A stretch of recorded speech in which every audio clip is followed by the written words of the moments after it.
Hello, and welcome to the panel where we take a look at graphic novels and talk about their story, art, and everything in between.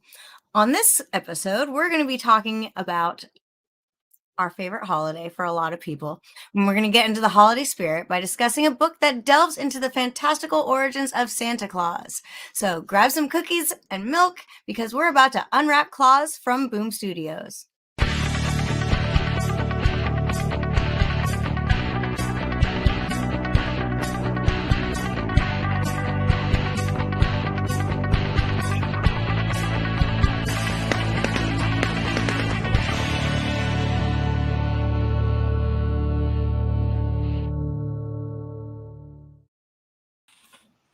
All right, so today we have some great guests joining me. From PREVIEWSworld, we have consumer marketing digital content editor Troy Jeffrey Allen. Sorry, still messing with my my screen.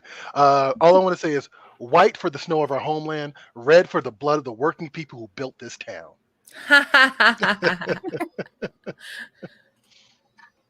All right, and from DST Unbox is everyone's favorite fangirl, Natasha, aka Cannondale X. Hi, everybody. Troy already kicking it off with a quote, man. Mhm. All I have is a little speeder for you, though. A speeder bike that works. Yeah. Too. This is an actual vintage one. Oh, So that's wow. pretty cool. Oh, that's really cool. Right on brand. I know, right? So, well, you threw out the, favorite fangirl kind of thing. So, here you go. So, how's everyone doing? Cool. Good. Getting warm now. I just did some last minute Yeah. shopping stuff for my kids and family and all that kind of stuff. And Oh gosh, it's How were cold the stores? outside. It's cold. They weren't too bad, but one place I did go to, the line was so ridiculously long that I legit just put everything back and left. I was like, I don't have Yeah. time for this. Yeah, I don't blame you. What about you, Troy? Are you all ready for the holiday season? I failed to get one gift for the wife. And so I'm gonna have to just apologize for that later, but she'll be all right. I definitely was in wading through the consumer hell earlier, and I raced here to get to the show just in time, so I'm happy to be here. Yeah, same. That's what happened to me too. Mhm. Well, And I glad got you stuck both are behind here. like the longest train ever, too. Oh no. Oh, that always happens. But Yeah. I'm so glad that you're both here. I've missed y'all. So it's good that we get to see each other I before the know. holiday. Oh man, yeah, we haven't done this in a while, have we? I know, Mhm. right? This is the OG crew. Yeah, and this is when it kind of goes off the wall sometimes. So have fun, Johnny. So Brian Spencer coming in with the Hello Mia nice sweater. Yeah, I got my like Disney, Santa Mickey going on. And then wait, what is yours, Natasha? Mine is Lord of the Rings.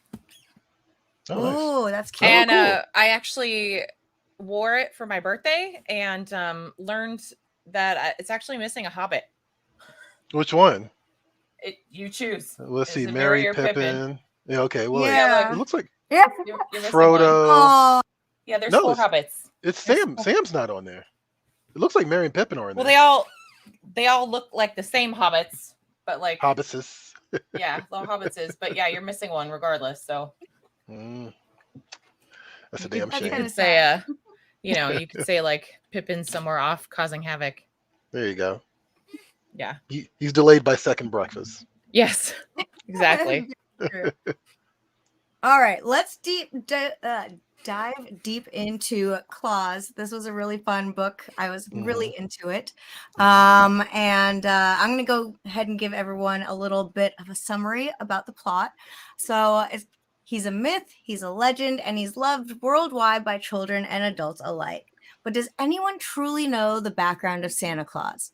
This is set in a dark, fantastic past of myth and magic. Claus tells the origin story of Santa Claus. It's the tale of one man and his wolf against a totalitarian state and the evil that sustains it. Debuting originally as a 7-issue miniseries published in 2015 and 2016 by Boom Studios, the story draws on folklore, westerns, and epic fantasy to reimagine Santa Claus as a wild shaman of the winter in the 16th century. Set in the totalitarian town of Grimsvig, where joy is forbidden and the holiday of Yuletide has been outlawed. The series casts Santa Claus as a Robin Hood-esque figure, fighting the fascist Lord Magnus and the greater demonic force behind him. And what's cool, I found out, is that they actually still, I don't know, I think the last one was 2019, but they do like a one-shot every like holiday season to continue on the story. And I was like, that's pretty nifty. That's cool. So what did everyone think going into this initially? Let's start with Natasha. So my first impression was the artwork was awesome. Like right from page 1, you get into it, and then you get the title page, and then it just dives deep into it. And like, just the art is beautiful in this book. They did a really, really great job on this. But then you get into the story, and at first I felt like, it takes you right into it. Like, it's kind of cool, kind of gives like a Witcher vibe a little bit in the beginning. And then like really just, it captures you, like it sucks you right in. I ended up reading this all in one day. I should say all in one sitting. And normally, like, I piece out, even when it's, obviously because it's a graphic novel, you've got everything in one place. But like, the storyline's really cool. I like how they laid it out, and that, like, you're into this scene and then suddenly it like cuts to another scene. So it's really like, it has a kind of a movie feel intensity to it of, you seeing what's going on in this place, but then now you're seeing what's going on in this place, and you're like, oh, okay, like what's going on here and this, but what's going on back over there, and then it takes you back, like, I really enjoyed this one. What about you, Troy? What were your initial thoughts going into this? I was going to say, if you guys didn't like this book, I was going to be very hurt. I've been the biggest Grant Morrison, probably not the biggest, but I'm definitely a huge Grant Morrison fan. Grant Morrison is one of those people that made me believe in comics again, truthfully. Jumped back into X-Men because of him, which was a feat. And he's made me like characters that I didn't even know I liked that much. For example, Green Lantern. And it's the same thing here with well, actually, let me ask you guys this. Do you say Klaus or do you say Klaus? Klaus. Because when I'm reading it, I hear Klaus. I hear Klaus. Oh. I hear Klaus. I was Klaus. I was going back and forth because I'm used to like Umbrella Academy, so I'm like Klaus, right? And then I'm like, but it's Santa Claus, so I'm like, correcting myself in my head. Not even gonna lie, never even saw that as Santa Claus. I saw it as Klaus. Yeah, in my head I was reading. In my head when I read it as Klaus. Klaus, yeah. But this is like, Morrison's one of those people that, like, he's not like a love it or hate it type of writer. He's more of a you either love it or you're kind of slightly confused by it when you read a Morrison book, right? I could see that. And this feels like Morrison almost for beginners. Like, you know what I mean? Like, there's some books that you give people that are Grant Morrison books, and you probably shouldn't give it to them because as their first Grant Morrison book. This is a book that I'm like, if you want to understand why people like Grant Morrison, this is a good one to give to people. So that's my initial takeaway from this. I could definitely understand that, because there was like a couple times where I was reading where I felt like, am I missing some pages? Yeah. Like, I feel like they were just like I was saying, but as I got through the book, I got what was happening, in that it's that movie kind of feel where you're seeing one scene and then you're seeing another scene instead of it all just like straight line connected. But initially, the first part of the book, I was like, am I missing pages? Did I get a misprint? Like, what's happening here? I was like, because they were talking here and then they're talking over here, and at first it didn't make sense to me, but as you keep going, you realize that's how it's being told. Okay, I get it now. So 100% agree with you. Yeah. Let's go ahead and start deep diving into Grant Morrison's writing on this by getting into the writing.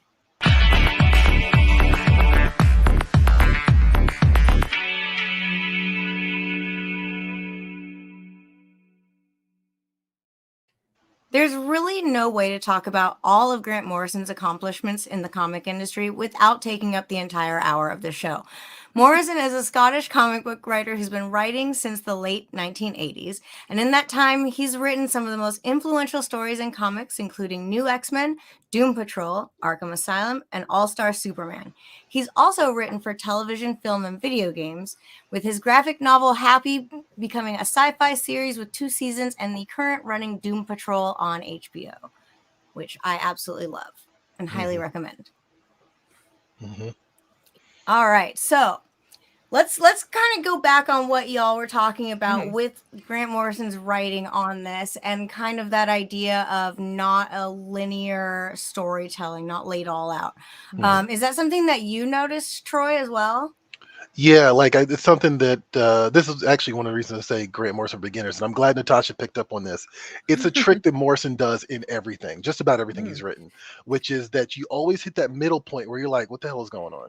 And you start to see all the pieces kind of come together like towards the final quarter of the story. And I know people that having worked on the comics tour, having recommended like Grant Morrison stuff to people, I know people that have gotten frustrated with that about him, like like have just been kind of like, this isn't making any sense. I'm like, just stick with it, like it's going to make sense. I'm like, I've gotten used to that aspect of his writing, so I'm really glad you kind of caught that, Natasha.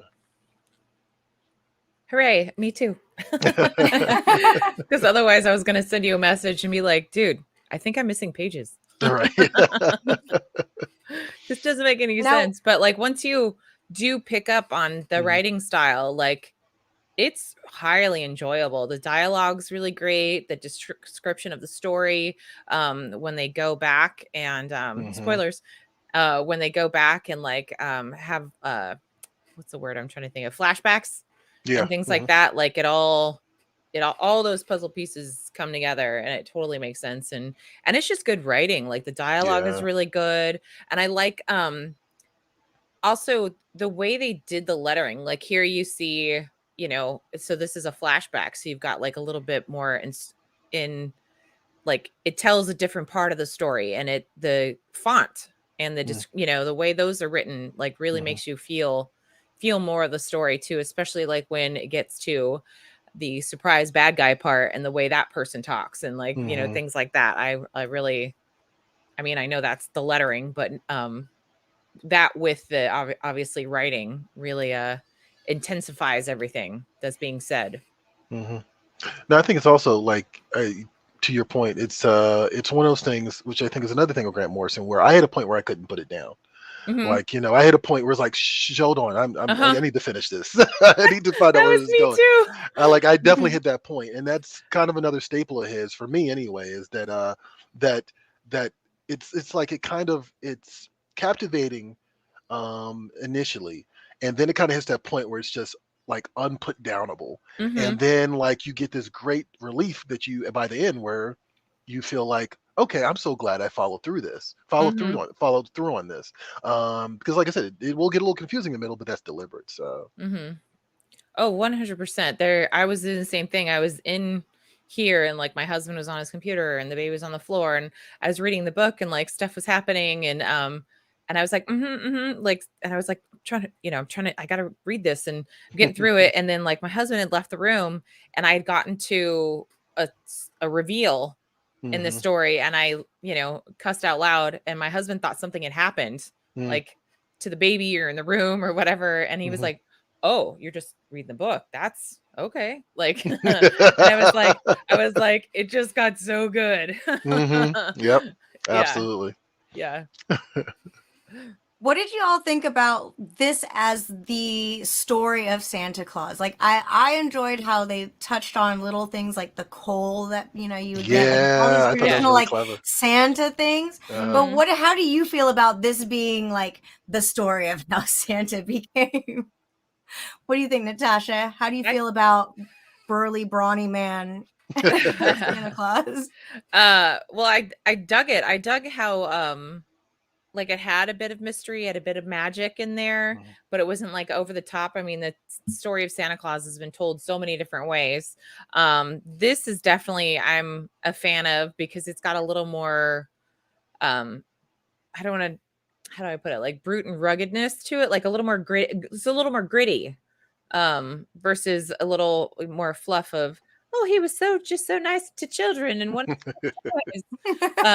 And then, we granted him eternal life so he could make toys forever. You're right. Yeah. This was definitely a little more, it, definitely had that more mystical feel to it, which was really cool. And and that he had wolves instead of reindeer. I did that. And yeah, I mean, it was just really fun. It kind of gives that more, like I said before, like kind of Witcher feel in there, mixed with, like a little, I don't know, Willow aspect to it because of the magic and spirits and stuff like that. So yeah. No, I was definitely going to say this is a little bit more. This is like the heavy metal magazine version of. Yes, that's it. That's what I was Santa trying Claus. to go for. Yeah, right. Which actually makes sense because Grant Morrison was like a editor-in-chief at Heavy Metal magazine at one point in time. But yeah, the sword and sorcery aspect of it kind of gives it an extra sort of like little punch. Yeah, it makes it a little bit more badass, and like I really love that too. And I like that he doesn't really know why or how. Right. Like it's just they chose him. Because clearly he had a good heart, or or right post frozen heart or something. right. No, I loved how they weaved in the myth of Santa without it feeling like goofy. Yeah, you know what I mean. Like like there's always like I can only think I can relate to because it's kind of like a superhero Santa story, kind of almost like origin story, right? And so I always kind of think about like how like in the superhero movies, there's always that moment where it's like the character reads a newspaper and they're like the Spider-Man or the Batman, and they get their name from that from the newspaper or something. Yeah. There's always a moment like that, and I kind of was waiting for that moment. But the book kind of trusts you to be smart enough to go, oh, okay, they're digging for coal.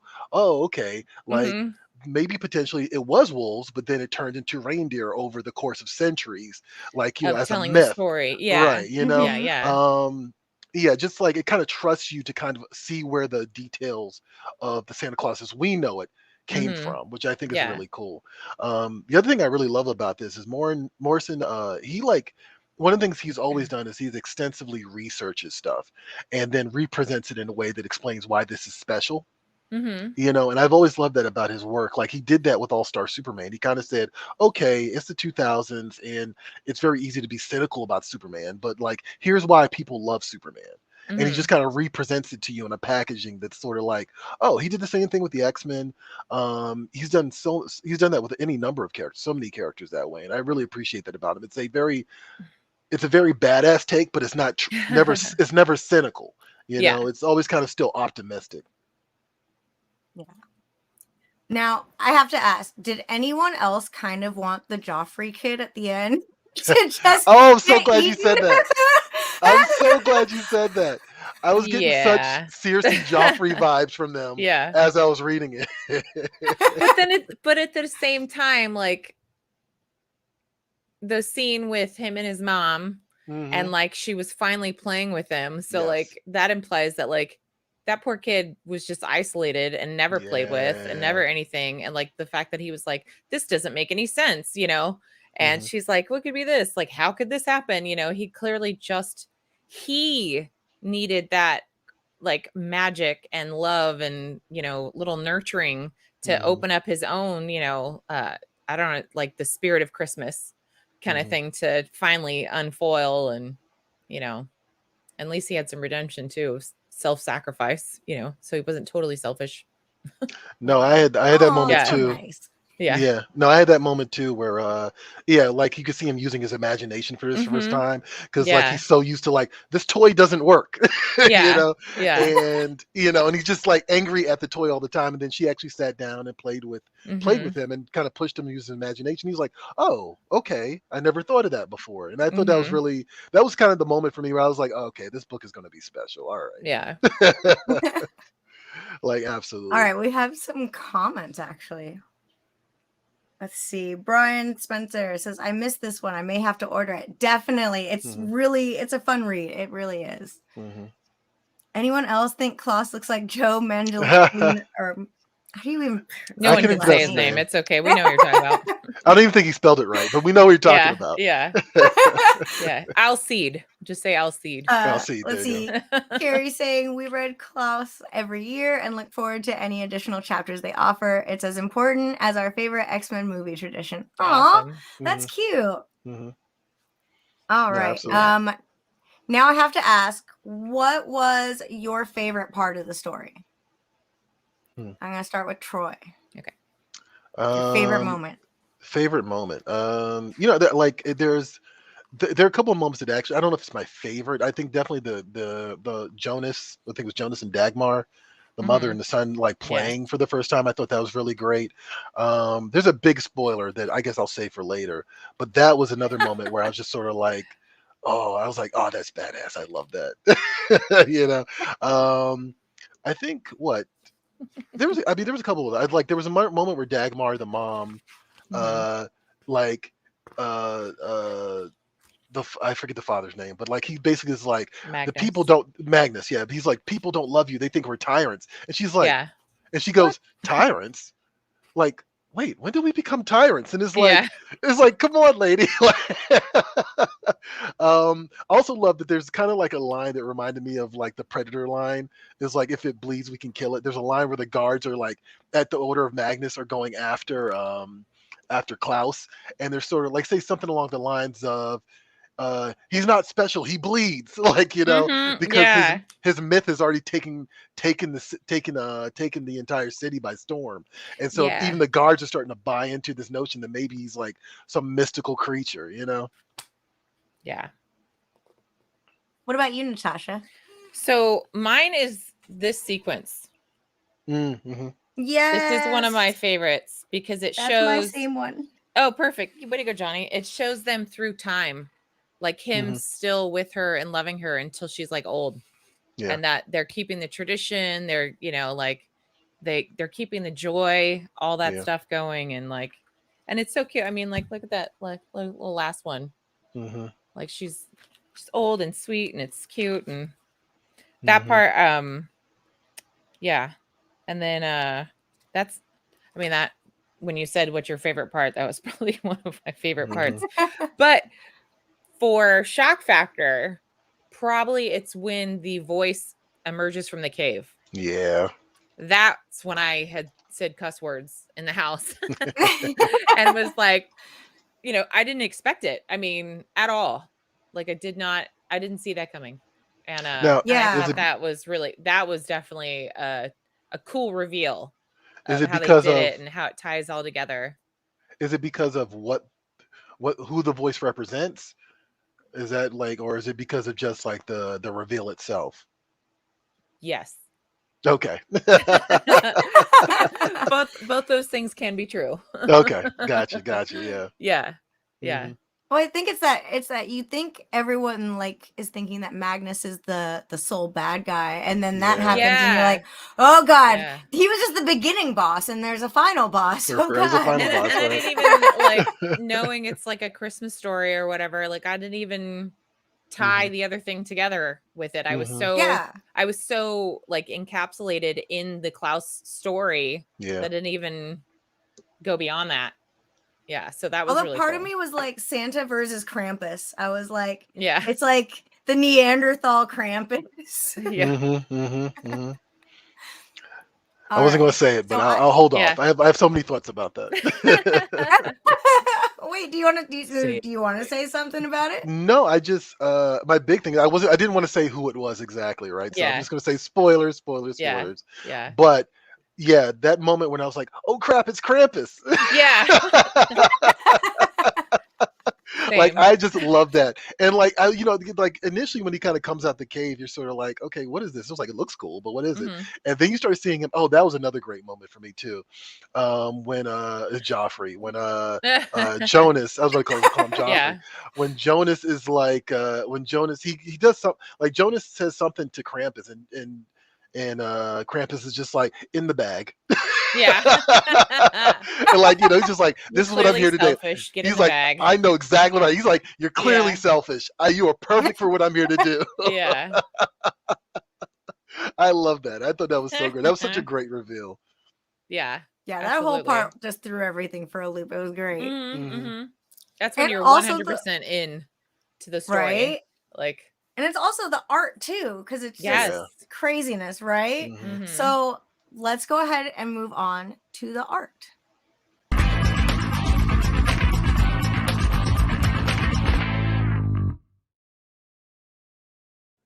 So Dan Mora is a talented artist out of Costa Rica who's worked on comics in the DC universe like Future State and Batman, Superman, as well as numerous Boom titles, including various Buffyverse series and the horror comic One and Future.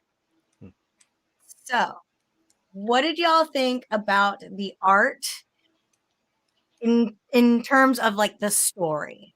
Hmm. Do you think they went together? What do you think? Absolutely. Yeah. I mean, the story is great, but the art made it like knock it out of the park. It was amazing. Just beautiful imagery, like, and I also loved in this. So in the graphic novel, you get a bunch of the covers, Yeah. which is really cool. And I mean, it's just, yeah, I mean, look at that. It's so dark and gritty, and you've got just so many layers of colors too, depending on what part of the story you're talking about. And it's just beautiful, beautiful work. Mhm. What I do you had think of a the art? it wasn't until like I actually had thought about this today after I read the book, and I was like, there's something about this story with this art that really resonates, and it kind of like clicked in place. Actually, when I was driving back today, I was thinking to myself, you know what this art reminds me of? And I don't know, you guys, you're both '80s kids, so you probably remember what you probably know exactly what I'm talking about. Don Bluth movies.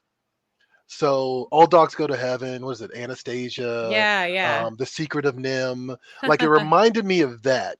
Oh, I And could see that, especially right, Secret and Nim. Totally. yeah, Yeah. and I think that kind of works perfectly here because That like it's contrast. that contrast. Because I Mm-hmm. mean, even Secret of Nim is kind of like I've seen a lot of people like say Secret of Nim is like the movie that traumatized them, right next to as kids, like right next to Neverending Story and a couple others. Yeah. And also All Dogs Go to Heaven is another one that like people are like that movie traumatized me as a kid, and I kind of feel like there's that sort of family friendly but dark Yes. energy to it that kind of works here, and I think that Dan Moore kind of really brings that forward. It just reminds me very much of the Don Bluth movies of like I guess the 80s and late and early 90s. I was just going to talk So about that image. Johnny is that's a rocking great it one. at this. Yeah. I was going to talk about that exact image, about how heartbreaking hmm that is. But when you first look at it, you're just like, oh, look at all the pretty blues. hmm hmm And then you're like, oh, no, that's not good. I've also been paying a lot more attention to color lately, and I Yeah. do think that this story like really just has like great coloring in it. Mm-hmm. I'm not sure who the colorist is, but yeah, it just really, Beautiful. it's definitely a wintry story. But Yeah. then you get into the scenes of the coal mine, and it becomes Mhm. like the pits of hell, Yeah. like you know what I mean. And it's just so cool. I love it. It's just like a great melding of things. The Yeah, characters there's are very so much a great. dark Yeah. palette when they're like Mm-hmm. talking about the town and the mines. It's like this dreariness that they incorporated into like the art. But one question I have to ask y'all: what did you guys think about the trippy psychedelic Oh yeah. dream? It's What did you pretty. think of that part? So pretty hmm and unexpected. Like I wasn't, like when he was initially healing himself and like doing this stuff and then decides to play the flute and then all this like crazy stuff happens. I was like, cool. So he's like clearly getting high or something by all the medicine that he's trying to fix himself with. Cause at this point in the story, he had gotten shot with arrows and like, Yeah. he's trying to fix himself. And and then all this kind of crazy stuff happened. He wakes up to a whole field of toys. Yeah. Like and they're not just like, here's a cool part too about the story, and spoilers, is that the toys came to life for like the good children. And so like when Joffrey had one of the toys, it wasn't working hmm because he wasn't a good kid, at least yet, hmm hmm and that I thought that was kind of cool. Like they were Yeah. magical and that kind of deal for like the good kiddos. hmm But there are no bad kids. There are no bad kids, right? Which he There are no actually, bad kids. which I thought was great. I like that he pointed that out too. Yeah. Like only kids are Yeah. made bad. There's no such thing as bad children. There you Yeah. go. Yeah. I want to go back to the scene, of reading the book. You can't help but wonder if she's Mrs. Claus, right? Right? Yeah. Well, obviously she ends up being Mrs. Claus. Right. Or maybe there is another Mrs. Claus Yeah. after this. I mean, Oh, there are more Mhm. stories. I oh, mean, and she she Um, did did get say, old. "Don't be alone," Yeah. you yeah. know? Oh, Hmm. yeah, there you go. That little Yeah. tidbit. Like, Hmm. don't Hmm. Mhm. be alone. Yeah. Yeah, but Um, I She's all cool. I'll find another babe. no, I just love the trippiness of it. I was like, yeah. "And aliens." Yeah, yeah, yeah. No, again, that's another one actually where the colors just kind of really just come alive, and Hmm. I mean that's another staple of a Grant Morrison story is like it's going to get weird, it's going to get trippy. Hmm. It's and sometimes the trippiness and the weirdness and the confusion comes together, But like in this particular case, it was just like, oh, okay, but then like he kind of gives you more of a linear story after that, and then it gets weird again, like so it's a nice combination of Hmm. things. And then I almost wonder if he had any influence on what those spirits look like, because they kind of remind me of Scottish wisps, which are like, Mm, Oh. spirits of the woods. And they're all kind of um, blue and yeah. Grant Morrison Scottish. Oh, I know. That's what I was wondering. There you go. there you That go. might be Me the too. case. All right, But let's yeah, take no, a break here real fast just for some comments. yeah, That works. Says, I'm okay with the beard, but I'm a little jelly of the hair and muscles. yeah. Babe, your beard is awesome. Don't worry. And the rest of you is great too. Was that obvious? Aw. That And was then Matt. Astrotella says, I'm very much looking forward to the complete set from Kickstarter. Mm, Ooh. hmm. Oh, neat. Oh, I might have to look that up now. Yeah. No, actually, that's kind of the funny thing is like unintentionally we selected this book, but now Boom is running a Kickstarter for like the complete series, like a collection or something like that. So Oh, I think I saw an ad for that. Oh, that's really yeah, cool. I'm Mhm. going to hmm have to get that. I'm really interested in all those additional chapters yeah, because I'd like Hmm. to see what happens. hmm Exactly. Now, is there a particular moment that stood out in the artwork for either of you? Let's feel go like we with Natasha. I feel like we talked about a lot of that already. yeah. Like if you just had like one panel that was like your favorite one. Well, probably that sequence of them at the end, just because they're like, Hmm. there's, yes, that, because it's just you see so much just joy and happiness, and like the kids growing up too. Like you can kind of see them get a little older also, and that's kind Hmm. of awesome. Probably that. Yeah, that's right. You get to see Jonas get older too. Mhm. Actually, at one point in Yep. time, that's Yeah. right. Yeah. Yep.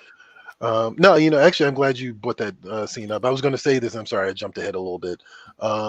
The dare scene you. where you just see them, the scene where you see them getting older and older. Yeah. Like that's just the fact that it's divided into like I don't know what to call it, but like these like long slivery panels, Hmm. but it's part of one big shot of them dancing. Yes. Yes. I thought that was just a great like people talk a lot about how the gutters of a comic book are where time elapses, Hmm. where it's like it could be minutes or seconds. And in this case, it's years. Hmm. And I thought that was a really great use of that space. Again, it's also another thing that Morrison loves to play with the concept narratively, thematically, but also visually likes to play with time. Hmm. And so that's another great example of that. Yeah, that was one of the things that I noticed was like the panels. Mhm. Every page had almost like a unique kind of layout, Hmm. and some Yes. of them actually like really Cross gave the pages too. story, Yeah. yeah, Hmm. gave it more meaning. So like there's this part and they're on the sled and going away from the burning house, and you Oh just Hmm. kind yeah. of see as they're getting smaller, and Hmm. it's kind of like this idea of how far they were going, distance Hmm. shown in the size of the panel. My The camera's camera's having a freaking hard out. time finding me.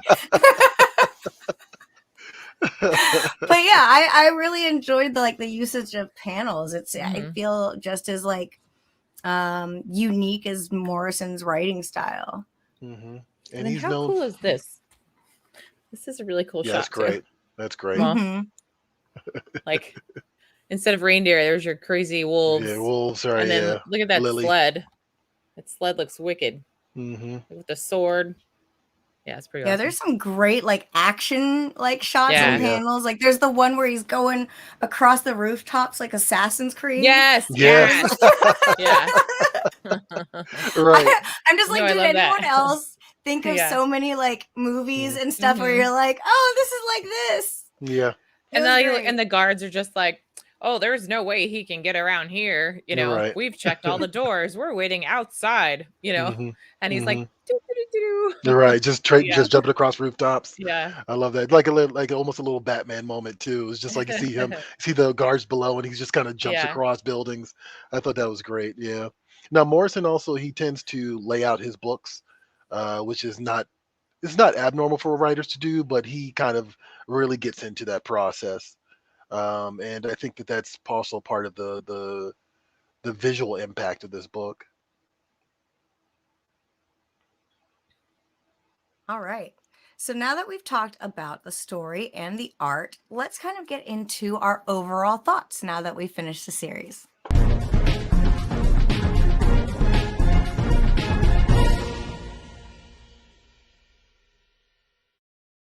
All right. Overall, yay, nay. How y'all feeling? Let's start with Troy. Big yay, yeah. I saw that one comment that said it's become a Christmas tradition. I really dig that. I feel like this should be turned into like a animated film on Netflix or by Yeah. Illumination or something like that. I think that's a missed opportunity. I think about modern Christmas fables, and when I say modern, I'm thinking of like the Nightmare Before Christmas. I consider like a modern Christmas fable. It's like you have a Christmas Carol, and you have the Grinch, and then in that tradition is also a Nightmare Before Christmas. And I think that this book could easily is like also in that tradition as well. It kind of uh, gives us a new perspective on Christmas, but maintains all the cheery vibes. And yeah, I think I'm just shocked that it's not an animated film of some sort. Truthfully, it definitely deserves to be. Like someone should get on that. That would be really cool. hmm What about you, Natasha? Oh, absolutely. Yes. This was really, really great. The storytelling, the art, the layout, just the overall everything of this was awesome. I 100% want to read those additional chapters and see, what happened after, his lady died and all that kind of stuff and see what happened to Jonas, all of it. So I really enjoy this one. Yeah, this is definitely, like you said, I think this has got to be like one of those traditions, and I'm really hoping that they keep doing the ongoing, Mm-hmm. Yeah. one shots. But I'm totally gonna check out this Kickstarter because that sounds awesome. Now, do you have any suggested readings for people if this was something that they really dug? What do you think, Troy? Oh, Johnny just defaulted to me. Yeah. I joked earlier that this is Morrison for beginners. I would say if you love this, you will love We Three, which I don't even know is still in print anymore. It was a DC Vertigo book about these pets that are being cruelly experimented on, and it's not a lot of dialogue. It's very much a visual story. It's like 3 parts, but the same energy that you get from this, I think you would get from this other Grant Morrison story, which is We Three. Just a feel good story, just a little, flashes of violence, flashes of badassery, and like a lot of imagination. But then, like on top of that, just like a feel good story at the end of it. The other one, I saw this recently, and I was like, oh, I'm gonna buy this because it's actually available to order from PREVIEWSworld.com. There's a Klaus pen and ink #1 that is available, and it's basically a black and white version of this book that highlights Dan Moore's artwork. It's done in 11 by 17, so it's done in the larger, like the actual scale that it was actually drawn on. And it's like, it's issues 1 through 2 in like an oversized edition. And I definitely am going to pick that up because I'm like, oh, that's got to be cool to look at. Really? All right. What about don't you, go to me. I Natasha? don't have anything. All right. Troy will nail it. I mean, he knows Grant Morrison better than I do. So there you go. Just listen to Troy. That's all I'll say. All right, we This got way. some comments. Brian, overall, yay. Merry Christmas, everybody. Thanks, Merry Brian. Christmas to you, Brian. Annie Fox, hey guys, just walked in. I'll have to watch the beginning later. Hi. Yes, definitely. Astrotello, does anyone know what inspiration Morrison took from other media? Obviously, the story is rooted in the Santa myth, but there are a lot of things that remind me of The Witcher, just to name an example. Mm-hmm. That's what I said. Yeah, I definitely think he was like influenced by a lot of different things. Yeah, that's another thing that he's also really known for is I'm clearly a Grant Morrison fanboy. I got to see him. I like don't go to me again. I took a trip. I took a trip to New York in the midst of the pandemic to go see him like speak at a Barnes and Nobles like just a few months ago. But no, he also just researches the hell out of his stuff. Like he's not. He comes from a perspective of he wants to be a fan of this thing if he's not already. And so he always kind of takes this attitude of let me, like I said, he tries to dig into what makes it special. And awesome. so I would not be surprised if, looking at the history of Santa, he started to correlate things like maybe he did go this is like Assassin's Creed. This is like, this part is like Witcher. This part is like Lord of the Rings. Like this part is like Willow. Like maybe he did do that. And I'm sure there's other like even deeper things that he probably pulled from that are actually pulled from the myth of Santa Claus, because I know it pulls from Scandinavian lore in a lot of ways too. It's all there. So I'm sure he researched like every aspect of this. That's awesome. You gotta respect that. Yeah. I love that. For me, I would say this was kind of like a Zenoscope story, but for like women. So it's like Zenoscope, it's like, you've got Little Red Riding Hood and the Cinderella stories, and it's very sexy women, and it's like these retellings. And I'm like, so this is like for those that like men that are burly and brawny. Not just women, just all, everyone that likes brawny men. This is kind of like the Zenoscope for them. It's like we get sexy Santa, beating up on things. It's great. Put that on the dust jacket. Yeah. There you go. Anime. It's got sexy Santa beating up on things. It's great. That's all you need in a holiday movie, right? There you go. Hey, I'm about to go watch Violent Night. Violent Night. So take that Lifetime. Oh, I want to see that. Yes. Yeah, I want to see that definitely going to see that. All right. Well, now that we're wrapping on up, this is your reminder to pick up Klaus at your friendly local comic shop, and to find a comic shop near you, simply head on over to comicshoplocator.com. They are so useful in finding your nearest comic shop, because when I moved, I had no idea where mine was. So that was super useful. So let's talk to our guest one last time. Where can we follow you, and is there anything you've got coming up? Let's start with Troy. I'm floating around PREVIEWSworld all the time. So PREVIEWSworld.com. I guess I should point out we have a series of interviews called Get Graphic that I do almost weekly, unless I don't have an artist to focus on. But basically, it's an artist spotlight. They take us into the process of how they make a particular comic. It's always been very educational. We talked a lot about Dan More's art. It makes me think that I need to corner Dan More or bug him via social media and see if I can get him to talk about something he's working on currently. And on top of that, we have PREVIEWSworld Weekly every single week. And that's me and Ashton and sometimes Natasha and well, it used to be sometimes Mia, but she moved, so boo. But it's we just give you a rundown, we give you recommendations. So if you liked us talking about this, we do a more compacted version of that on the show where we do we recommend a title. And also you can just find me at TJA Comics pretty much everywhere. TJA Comics. All right. And what about you, Natasha?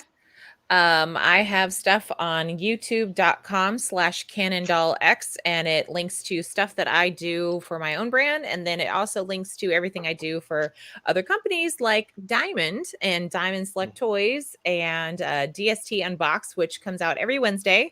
And I, unbox awesome stuff from Diamond Select Toys and Gentle Giant Studios, LTD, all of that stuff. And then just on my YouTube channel, I've got some great interviews coming out with like Kari Payton from The Walking Dead and Dante Bosco, Rufio. and all that kind of stuff. And I also have an interview with John Leguizamo, speaking of Violent Night, that will also be coming on there pretty soon too. So yeah, canondollx.com is also, I'm all right here, where you can find it at links to all of the YouTube things. I make it super convenient on one single page. So there you go. Johnny, where's my bottom third? This is disrespect. There you go. There we go. You get that Previews World. I get the Previous World one. Okay, fine. I'll take that one. Well, thank you both for joining me. Oh, wait, we got Jennifer Dudley. I love a sexy Santa. Yes. Apparently you're not alone. Wait, we have Carlito. I said, I remember wanting Klaus turned into a live action movie when I first read. That would be super cool. Like super violent. I mean, Violent Night's a big thing. You might as well just turn this just make it happen, right? I mean, cast Joe Magliano or whatever. There you go. Yeah. Yeah. Henry Cavill's looking for a job right now. Go for that. Oh yeah. You want something like The Witcher, but not The Witcher? Right. There you go, buddy. And then Astrotello, thank you everyone. Merry Christmas. Thank you. Right. And yeah, thank you both for joining me. It's so good to like hang out and talk to you both again. I know. Right. It sucks having moved across the country. I can never see you guys. I understand. I did the same thing. Well, thank you both for being here and joining me. And to those in our audience, if you have a graphic novel that you'd like us to talk about, leave a comment below and your choice could be picked for a future episode. This is also your reminder to follow us at PREVIEWSworld and Free Comic Book Day on Facebook, Twitter, Instagram, and YouTube. And this is our goodbye before the holidays. So I just have to say, heroes are a dime a dozen, but comic fans are priceless. Happy holidays and see you all next time.